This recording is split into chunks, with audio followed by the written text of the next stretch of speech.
আমার উচ্চারণে অনেক ভুল থাকতে পারে, আগে ক্ষমা চেয়ে দিচ্ছি। আমার প্রিয় কবি জীবনানন্দ দাশের একটি কবিতা আবৃত্তি করব। কবিতার নাম হচ্ছে এসব কবিতা আমি।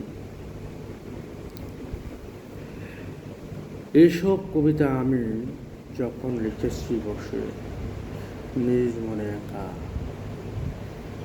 চালতার পাতা হতে টুপ টুপ জ্যোৎস্নায় ঝরছে শিশির।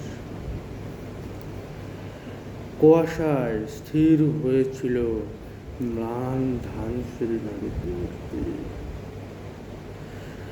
বাদুর আধারে ডানা মেলে হিম জ্যোৎস্নায় কাটিয়াছে রেখা আকাঙ্ক্ষা।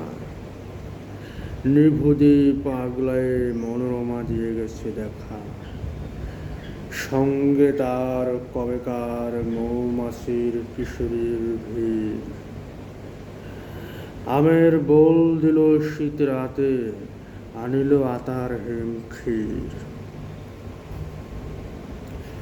মলিন আলোয় আমি তাহাদের দেখিলাম, এ কবিতা লেখা তাহাদের ম্লান চুল মনে করে, তাহাদের করির মতন ধূসর হাতের রূপ মনে করে, তাহাদের হৃদয়ের তরে।